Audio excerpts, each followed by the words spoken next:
Assalamualaikum warahmatullahi wabarakatuh. Perkenalkan, nama saya Naila Zulfa Ainuz Zahroh, mahasiswa pendidikan profesi guru, calon guru Universitas Muria Kudus. Di sini saya akan menyampaikan kampanye praktik baik mengenai penerapan scaffolding pada Zone of Proximal Development atau ZPD. Sebelumnya, saya akan memperkenalkan mengenai scaffolding dan ZPD terlebih dahulu. Zone of Proximal Development atau ZPD adalah konsep yang diperkenalkan oleh psikolog Lev Vygotsky yang menggambarkan jarak antara kemampuan seorang anak untuk melakukan suatu tugas dengan bantuan atau scaffolding dan kemampuan mereka untuk melakukan tugas tersebut secara mandiri. Sementara untuk scaffolding sendiri adalah bantuan yang diberikan oleh guru, orang dewasa, atau teman sebaya yang lebih mahir untuk mendukung belajar anak hingga mereka mampu melaksanakan tugas tersebut secara mandiri. Intervensi scaffolding pada ZPD adalah pendekatan dalam pendidikan di mana guru atau pembimbing memberikan dukungan secara bertahap dan sesuai dengan kebutuhan siswa. Hal ini dilakukan untuk membantu mereka mencapai pemahaman atau keterampilan yang berada di luar kemampuan mereka saat ini, tetapi bisa dicapai dengan bantuan. Yang selanjutnya adalah unsur-unsur intervensi scaffolding pada ZPD. Yang pertama, identifikasi ZPD, yaitu guru mengidentifikasi area di mana siswa membutuhkan bantuan, yakni jarak antara apa yang bisa mereka lakukan sendiri dan apa yang bisa mereka lakukan dengan bantuan. Yang kedua adalah bantuan terstruktur, yaitu guru menyediakan dukungan dalam bentuk instruksi, petunjuk, model, atau alat bantu lainnya untuk membantu siswa memahami atau menyelesaikan tugas. Yang ketiga adalah penarikan bertahap, yaitu seiring siswa menjadi lebih mampu, bantuan ini secara bertahap dikurangi sampai siswa bisa melakukannya sendiri. Proses ini membantu siswa menjadi lebih mandiri. Yang keempat adalah umpan balik konstruktif, yaitu memberikan umpan balik yang spesifik dan bermanfaat kepada siswa untuk membantu mereka memahami kesalahan dan cara memperbaikinya. Dan yang terakhir adalah kolaborasi dan interaksi, yaitu melibatkan siswa dalam diskusi dan kerjasama dengan teman sebaya untuk saling membantu dan belajar bersama. Selanjutnya adalah bentuk intervensi scaffolding pada ZPD. Yang pertama ada pengarahan langsung, di mana guru memberikan instruksi dan panduan yang jelas dan terstruktur mengenai tugas yang akan dilakukan. Contohnya, memberikan contoh cara mengerjakan soal matematika sebelum siswa mencoba sendiri. Bentuk yang kedua adalah pertanyaan terbuka, yaitu guru menggunakan pertanyaan yang menuntun siswa untuk berpikir lebih dalam dan mengarahkan mereka pada solusi.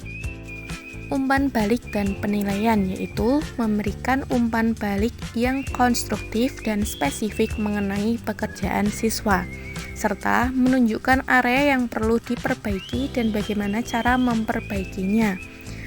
Lalu, pengelompokan kemampuan, yaitu mengelompokkan siswa berdasarkan kemampuan mereka dan memberikan tugas yang sesuai dengan level ZPD mereka. Siswa yang lebih mahir dapat membantu siswa yang kurang mahir dengan bimbingan guru. Yang selanjutnya adalah modeling dan demonstrasi, yaitu guru atau teman sebaya yang lebih mahir melakukan demonstrasi atau modeling mengenai cara menyelesaikan tugas tertentu, sehingga siswa dapat mengamati dan meniru langkah-langkah tersebut. Dan yang terakhir adalah pemakaian alat bantu visual, dapat menggunakan grafik, diagram, dan media visual lainnya untuk membantu siswa dalam memahami konsep yang lebih kompleks. Hasil yang dicapai terkait penerapan scaffolding pada Zone of Proximal Development atau ZPD. Yang pertama adalah peningkatan pemahaman materi, yang kedua, pengembangan keterampilan mandiri, yang ketiga, peningkatan motivasi dan percaya diri, yang keempat, peningkatan keterlibatan aktif, yang kelima, peningkatan keterampilan problem solving, dan yang keenam, peningkatan hasil belajar siswa. Yang selanjutnya adalah pembelajaran penerapan scaffolding pada ZPD. Yang pertama, pendekatan terarah dan bertahap, yakni pembelajaran menunjukkan bahwa memberikan bantuan secara bertahap dan sesuai dengan kebutuhan siswa membantu mereka dalam mencapai pemahaman yang lebih mendalam. Pentingnya penyesuaian bantuan, yakni setiap siswa memiliki ZPD yang berbeda, sehingga penting bagi kita untuk dapat menyesuaikan tingkat bantuan sesuai dengan kemampuan setiap individu. Kolaborasi dan interaksi, yaitu interaksi yang terjadi di antara siswa dan guru, serta antara siswa dengan teman sebaya. Hal ini memperkaya proses belajar dan membantu siswa dalam memahami konsep yang lebih kompleks. Umpan balik yang konstruktif. Dengan memberikan umpan balik yang spesifik dan konstruktif, dapat membantu siswa untuk memperbaiki kesalahan dan meningkatkan keterampilan mereka. Replikasi terkait penerapan scaffolding pada Zone of Proximal Development adalah upaya untuk menerapkan kembali strategi scaffolding dalam konteks yang berbeda atau dengan kelompok siswa yang berbeda untuk menguji keefektifan dan keandalannya. Upaya replikasi penerapan scaffolding pada ZPD. Yang pertama adalah pelatihan guru, yaitu guru perlu dilatih dalam teknik scaffolding dan cara mengidentifikasi ZPD siswa untuk menerapkan strategi ini secara efektif. Yang kedua, pengembangan materi, yaitu mengembangkan materi pembelajaran yang mendukung penerapan scaffolding seperti modul belajar, alat bantu visual, dan panduan langkah demi langkah.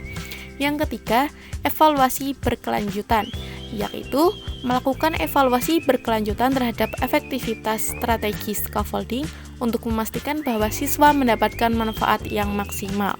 Yang keempat adalah kolaborasi dengan orang tua, yaitu melibatkan orang tua dalam proses pembelajaran dengan memberikan informasi tentang bagaimana mereka dapat mendukung anak mereka di rumah menggunakan prinsip scaffolding. Yang terakhir, evaluasi berkelanjutan, yaitu melakukan evaluasi berkelanjutan terhadap efektivitas strategi scaffolding untuk memastikan bahwa siswa mendapatkan manfaat yang maksimal.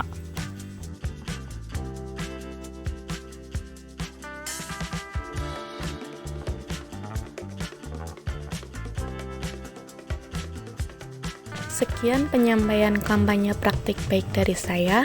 Kurang lebihnya mohon maaf. Terima kasih.